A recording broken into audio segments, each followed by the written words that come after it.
Welcome to மாயா பஜார். நிர்மலா கஜேந்திரன்.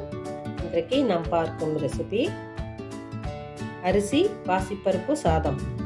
பூண்டு 10, கருவேப்பிலை கொஞ்சம், சீரகம் 1/2 டீஸ்பூன், மிளகு 1/2 டீஸ்பூன், கொத்தமல்லி ஒரு பிஞ்ச் வைக்கிறேன்.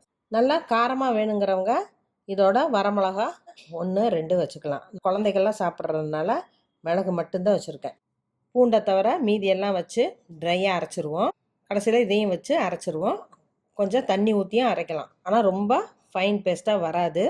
இந்த கப்பில் நான் 1 டம்ளர் சாப்பாட்டு அரிசி எடுத்திருக்கேன். அதுலேயே 1/4 டம்ளர் மூங்கு தால் எடுத்திருக்கேன். பாசி பருப்பு 1 டம்ளர் அரிசிக்கு 1/4 டம்ளர் பருப்பு.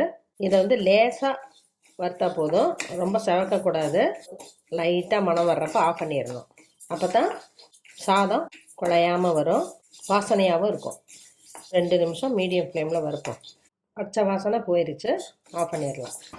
இந்த சூட்லேயே தண்ணி கொஞ்சம் ஊற்றிடலாம், அப்போ நல்லா பருப்பு வேகும். 1 கப்பு சாப்பாட்டு அரிசி எடுத்திருக்கேன்.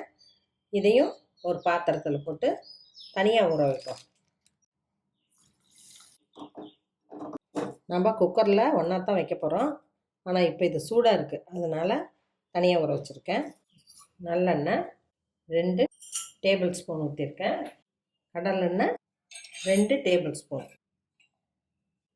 கடுகு 1/4 டீஸ்பூன், கடலைப்பருப்பு 1/2 டீஸ்பூன், உளுந்தம்பருப்பு 1/2 டீஸ்பூன், ஒரு பட்டை, ஒரு கிராம்பு, ஒரு பிஞ்ச் சோம்பு, வெங்காயம் 10, பச்சை மிளகாய் 2, கருவேப்பிலை கொஞ்சம், 1 நிமிடம் ஃப்ரை ஆகட்டும். பெரிய பழம் தக்காளி 1, 2 நிமிடம் ஃப்ரை ஆகட்டும். வெங்காயத்தை ரொம்ப பொடியாக நறுக்காமல் 2 பெரிய சைஸில் போட்டுக்கலாம். விருப்பப்படுறவங்க பாதி பெரிய வெங்காயமும் ஆட் பண்ணிக்கலாம். ஃப்ரை ஆயிடுச்சு, நம்ம குக்கரில் மாற்றிக்கலாம். இரும்பு சட்டியில் ஃப்ரை பண்ணுறப்ப சீக்கிரம் ஃப்ரை ஆயிரும், அதே சமயம் ருசியும் கொடுக்கும். சீரக மிளகு பூண்டை மிக்சியில் அரைச்சதை போட்டுடலாம்.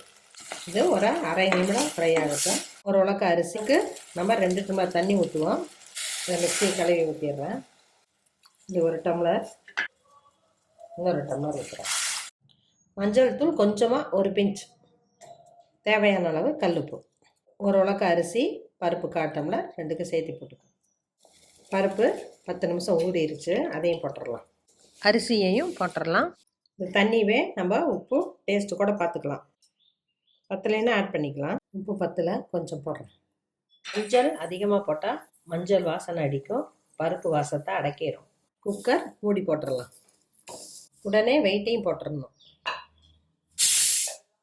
ஒரு விசில் வந்துருச்சு. 5 மினிட்ஸ் லோ ஃப்ளேமில் வைப்போம்.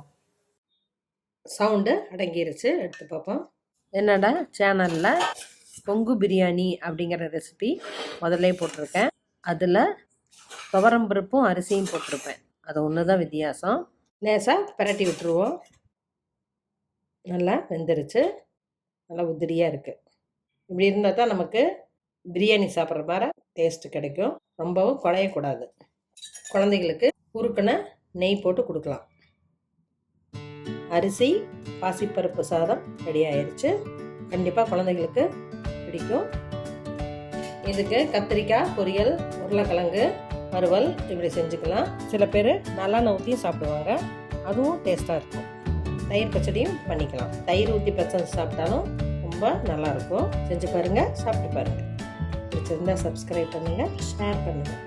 தேங்க்யூ.